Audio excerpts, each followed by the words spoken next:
I want this woman to leverage technology to do their jobs more effectively and efficiently. When I started out, we did not have the technology that we had today. So I went through a lot of challenges, a lot of late nights in the office. But you don't have to do that today. With technology, you can do more with less. With technology, you can drive better value for your organizations. With technology, you can be a more effective leader. I am Ololade Odukoya, a fellow chartered accountant from the Institute of Chartered Accountants of Nigeria. I'm a finance professional for over 2 decades, where I've helped organizations build their finance strategy, implement the finance strategy, and drive the finance function to ensure they're achieving both their top line and bottom line objectives. Currently, I serve as the Chief Financial Officer and GM Finance at JNC International. My name is Miriam Abisola Adifarati. I'm a CFO at Microsoft. I cover one of the clusters in Africa. My career journey started for me a bit early when I knew from different experiences that I didn't want to become a medical doctor.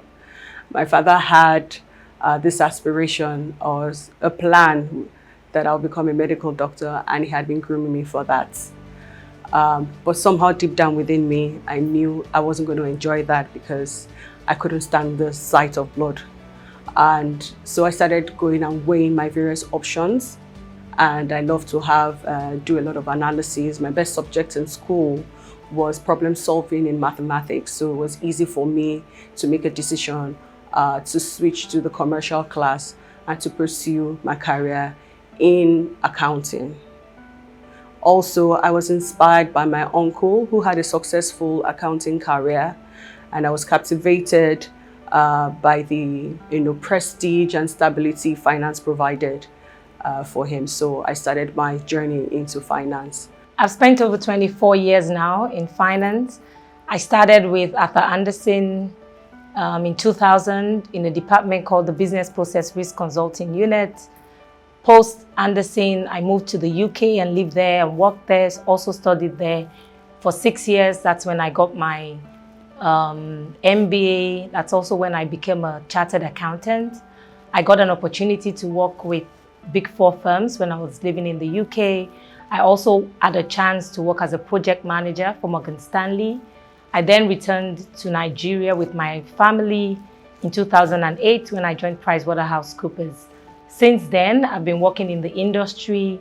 I've worked with a lot of multinationals, British American Tobacco, Pernod Ricard, Coca-Cola, and now I'm with Microsoft.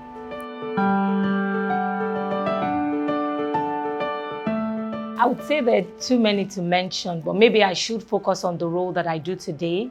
As a CFO, I cover over 20 countries, all in Africa, and we all know that a lot of our countries in Africa are going through some kind of economic challenge or the other, which makes my job as a CFO challenging. Some days I'm dealing with devaluation issues, other days it's inflation, some other days it's issues with customer budgets and their ability to be able to pay for the licenses that we sell. So I would say that my life is filled with challenges, but I don't see them as challenges. In my mind, these are opportunities to grow. They're opportunities to build my network, to learn from other people, get other perspectives on how to solve problems. And it's also my opportunity as well to be able to deliver value for the company that I work for. Earlier in my career, I noticed that there weren't a lot of female at the top level, at the senior level of where I worked. And sometimes I'll find myself just looking up and wondering and asking myself if there would be a possibility or what would be the feasibility of me attaining such height. But I was one of the very few lucky ones who later in my career had a female boss who then showed me that it was possible, and she guided me and gave me the right tools and resources to ensure that I grew and I made some career advancements. So that was one of the challenges I had earlier in my career. I can't but talk about Nike D'Souza. She was my first manager when I started my career at Arthur Andersen. I loved her because she was female, she was bold, she was intelligent, but most importantly, she led with empathy.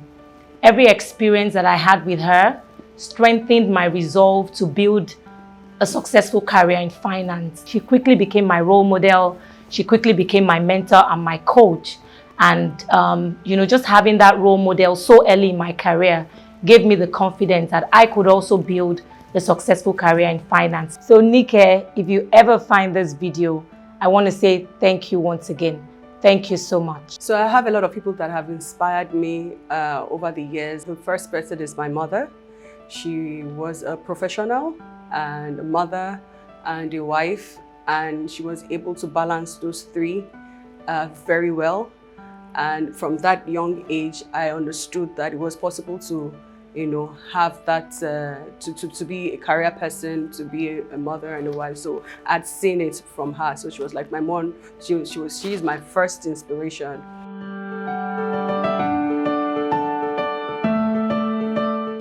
So there's been a significant recognition of the importance of women in leadership role. And we can see what's happening in Nigeria right now in the banking sector, where we have, I think, up to like 10 banks that have female CEOs who are leading and inspiring other women. So for me, I see that women are, taking charge of their narratives, they're changing the narrative, they're, telling their stories and their achievements.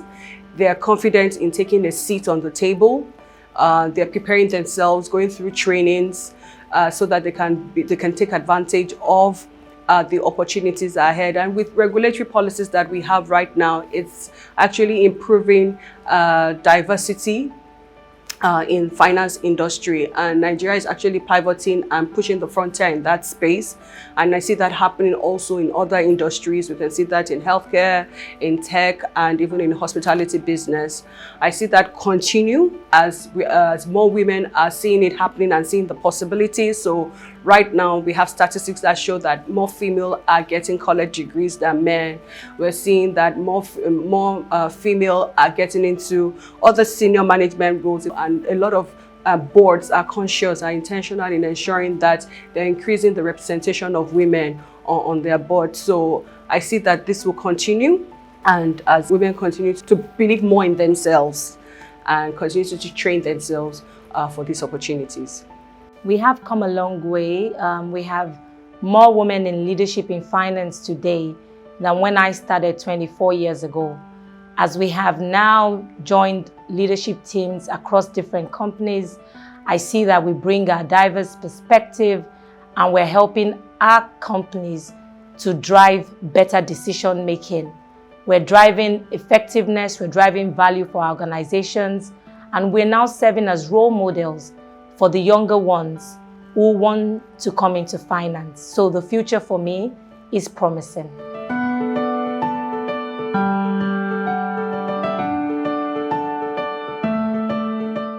It's definitely serving as a catalyst for societal change. I believe that with our increased role, we are going to have a more diverse and inclusive society in general. We will be able to also motivate the younger ones to be able to pursue careers of their dreams. With the change in finance, I feel we would start to see the impact trickle into the broader community as well. And the end result of that is that we would be able to achieve a more inclusive and diverse world in general. I believe the visibility of women in finance will positively impact the industry, not even only the finance industry, but various industries, and have a direct impact on the general development of the society. It's created a platform for awareness. It's this visible finance leaders are now acting as role models. They're inspiring the young generation.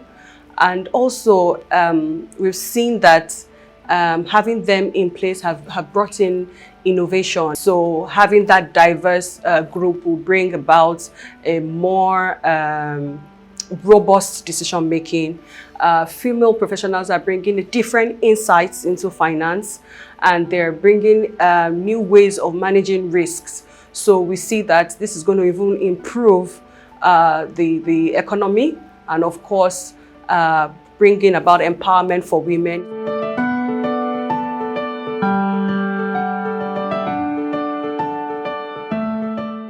The advice I'll give young professionals is to, first of all, for them to believe in themselves, for them to know that it is possible, and most importantly, they should work and build strong networks, because we need to be in a network where women are promoting other women. It might be within their industry or outside of their industry. They need to be there to prepare and harness all the opportunities available in such platforms.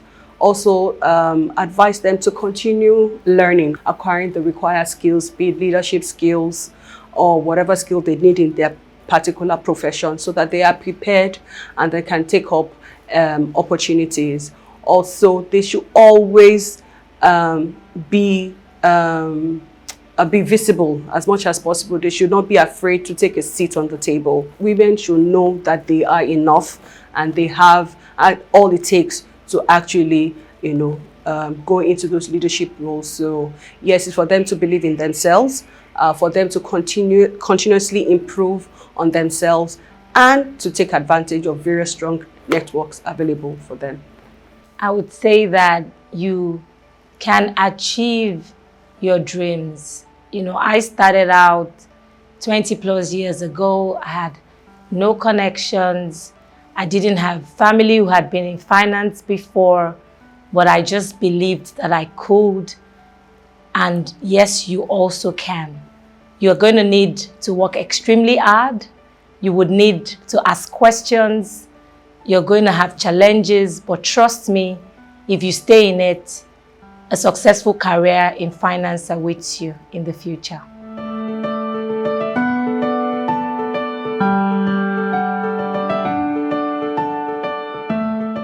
Okay, so changes and advancements we'd like to see in the finance industry is for organizations to be intentional in putting in initiatives and programs that are women-friendly, that we're able to give the women the support required as they go on their leadership journey.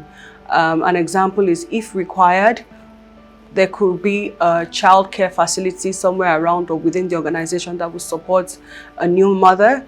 Because what we see is that most women, once they get to the mid-managerial level, they actually leave because they are unable to balance work and family responsibilities. So what can we do to put in place programs that will be able to allow them go and then come back without having a negative impact on their career?